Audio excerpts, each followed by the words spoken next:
Why would a caravan carrying tons of drugs dare to cross U.S. territory in broad daylight?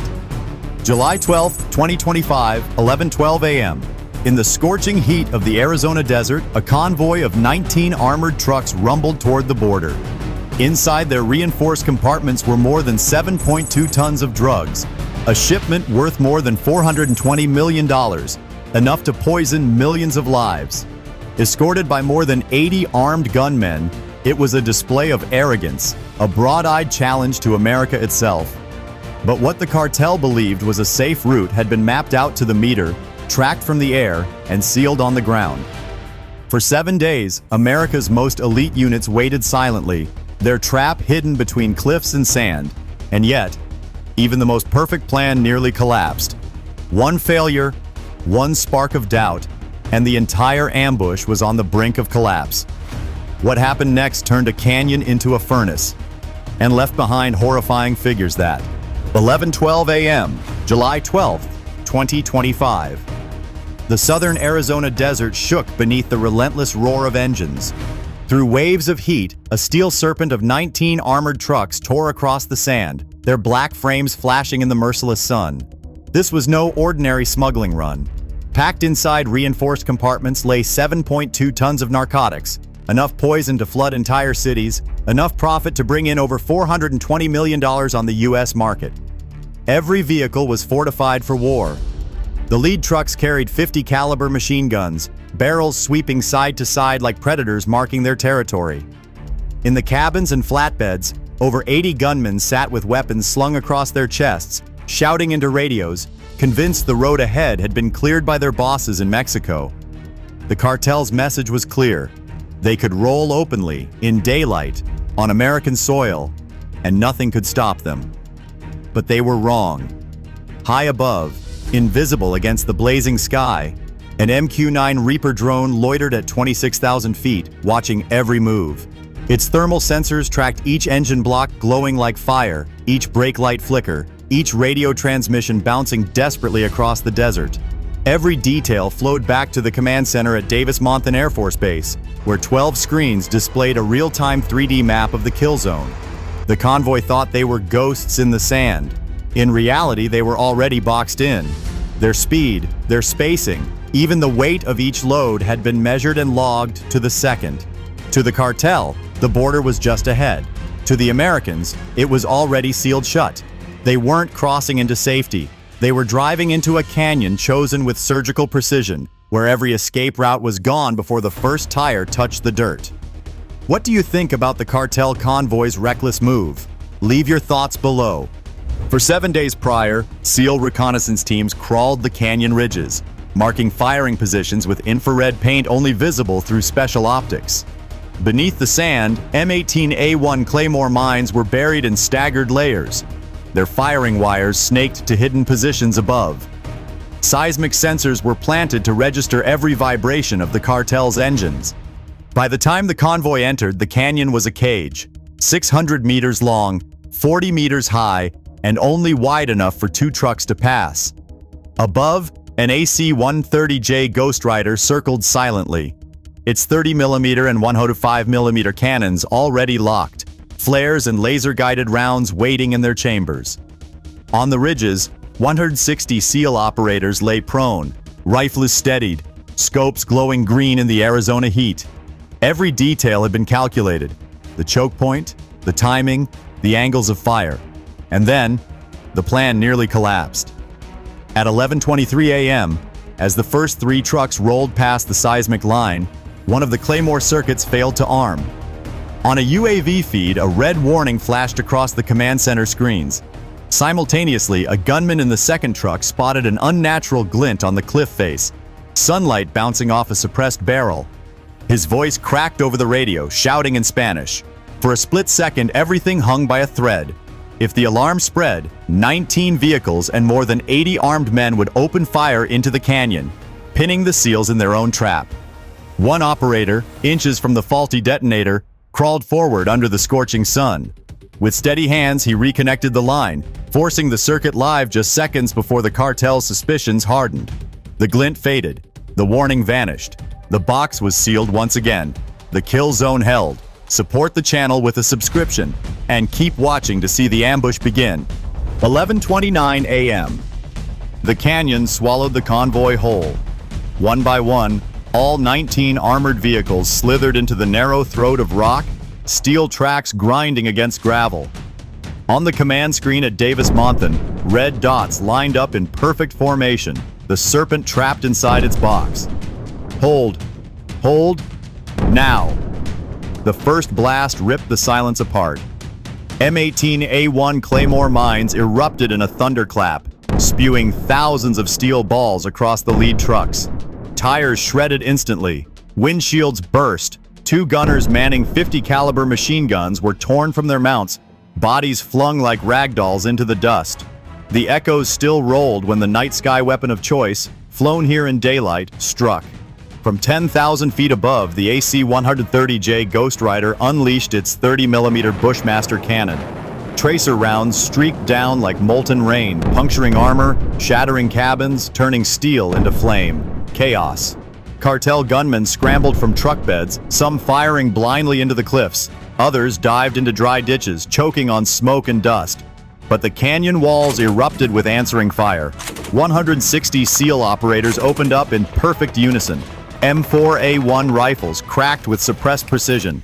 Scar H's punched holes clean through armored doors. Every muzzle flash from below was answered by three above. At the rear, a pickup tried to reverse, ramming into the truck behind it. Engines screamed, metal twisted, but the exit was already sealed. From the sky came the whistle of a laser-guided shell.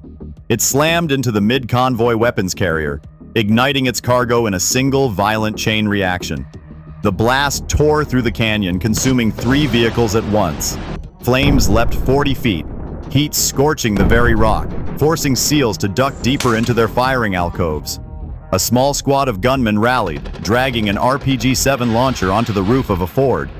The tube rose shakily toward the ridge, but before it fired, a 7.62mm MP7 round punched through the shooter's shoulder. The warhead slipped, detonating at their feet. The explosion killed 3 instantly, scattering burning fragments across the dirt. The canyon was no longer a road, it was a furnace. Within 7 minutes, half the convoy lay smoking, twisted wrecks. Screams mingled with the roar of automatic fire, with the hiss of burning narcotics spilling from ruptured containers. What began as a confident daylight push had collapsed into a slaughterhouse of sand and steel. The trap had sprung shut, and there would be no escape.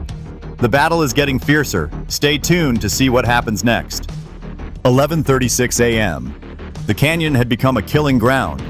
Flames and smoke rolled upward, black plumes blotting out the sky. The acrid stench of burning narcotics, chemicals, and diesel fused into a choking haze. The convoy, once a column of arrogance, was now a battlefield of wreckage. Cartel fighters scattered in desperation. Some tried climbing the rocky slopes, their hands clawing at the cliff walls, only to be cut down by sniper fire from above. Others regrouped behind twisted hulls of their trucks, firing AK-47 bursts blindly into the ridges. But every muzzle flash painted a target. 2 SEAL snipers with MK-13 Mod 7 rifles ended them one by one, rounds striking with surgical precision at ranges over 800 meters. The Ghost Rider above roared back into action. Its 105mm howitzer thundered, sending shockwaves that rattled the canyon floor.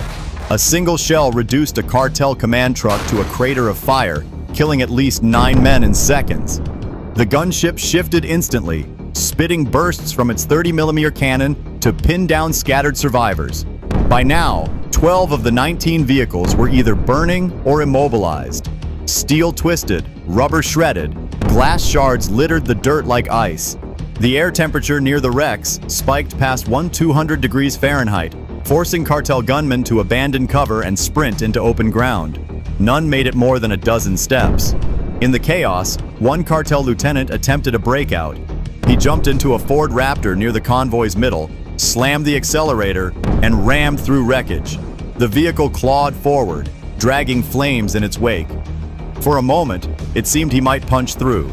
Then a Reaper drone, circling silently, dropped a AGM-114 Hellfire missile. The strike was instant. A blinding flash, a detonation that vaporized the Raptor, leaving nothing but a crater and fragments raining down like shrapnel. The resistance grew weaker by the minute. Gunmen fired pistols and shotguns, weapons pitiful against the combined fury of air and ground. One SEAL team advanced down the eastern ridge, moving methodically, flash suppressors glowing as they swept the canyon. Short bursts, controlled fire, every target dropped. At 11:47 a.m., just 18 minutes after the first blast, the canyon was unrecognizable.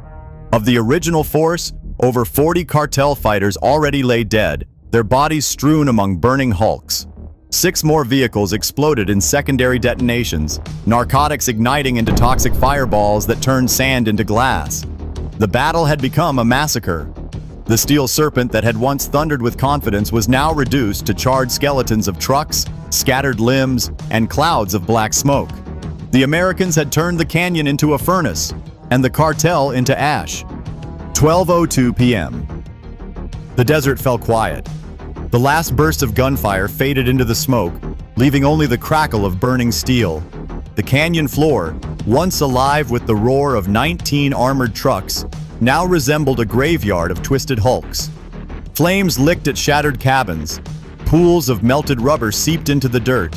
The air hung heavy with the bitter stench of chemicals, tons of narcotics reduced to ash. SEAL Team 6 moved cautiously among the wrecks, rifles sweeping left and right, clearing what little resistance remained. Commands barked in clipped whispers. Flashlights cut through black smoke. Every gunman still clutching a weapon was neutralized without hesitation. Those who dropped their rifles were bound, hands zip-tied, faces pressed into the sand. When the smoke began to thin, the numbers emerged. 53 cartel fighters killed, 27 taken alive. All 19 vehicles destroyed or captured. The figures were chilling in their clarity, the kind of arithmetic only war produces. Of the 80 men who had crossed the border's shadow that morning, not one escaped. The haul was staggering. Packed into reinforced compartments, investigators recovered over 7.2 tons of narcotics, a seizure valued at more than $420 million. A single convoy capable of poisoning entire cities. DEA agents flown in minutes after the firefight documented every crate, sealed every sample. Portable floodlights lit the canyon like a stage, exposing blackened chassis, scattered shell casings, and piles of scorched contraband. Casualties for U.S. forces were almost non-existent, not a single American killed. Only 2 SEAL operators sustained minor wounds, one from flying glass, another from shrapnel, both evacuated swiftly by HH-60W rescue helicopters. Compared to the obliteration below, it was nothing short of miraculous. At 12:18 p.m., the ceasefire order was confirmed. The AC-130J peeled away, its mission complete. The Reaper drone climbed back to altitude, maintaining overwatch as reinforcements secured the perimeter. In the command center at Davis-Monthan, the final tally scrolled across 12 glowing screens, delivered in cold military shorthand: 53 KIA, 27 detained, 19 vehicles neutralized, 0 U.S. fatalities. For the cartel, the canyon had been a road to profit. Instead, it became a tomb. For the United States, it was more than just a tactical win. It was a demonstration, a warning, that no matter how powerful, no matter how brazen, any force crossing the line would be met with overwhelming precision. As the midday sun bore down on the smoldering wreckage, the message was clear. America does not just fight back, it erases. The July 12, 2025 ambush in the Arizona desert was not just a firefight with a cartel convoy. It was a demonstration of what happens when America chooses patience over haste, precision over chaos. From the first seismic sensor ping to the last shell fired by the Ghost Rider, every move had been calculated to the meter and to the second. The near disaster, when a detonator failed and suspicion almost spread through the convoy, only made the outcome more significant. Even when perfection faltered, U.S. forces adapted in seconds, proving why they are the most lethal and disciplined in the world. The final tally told the truth in numbers too cold to argue with. 53 cartel gunmen killed, 27 captured alive, 19 vehicles neutralized, and over 7.2 tons of narcotics seized. Not a single American fatality. The capture of key lieutenants and the destruction of hundreds of millions of dollars in cartel product delivered a crippling blow to their network. For the cartel, the myth of invincibility at the border shattered in less than 30 minutes. For the United States, it was proof once again that true strength lies not in firing first, but in waiting for the perfect moment, striking so hard and so fast that the enemy never fires back. This ambush will be studied in tactical manuals for years to come, a textbook example of intelligence, coordination, and overwhelming firepower, and a message carved into the desert. If you cross America's red line, whether in jungle, sea, or sand, you will face its full might, with no way back. Leave your comments and subscribe to the channel, because there are many more secrets we want to discover with you.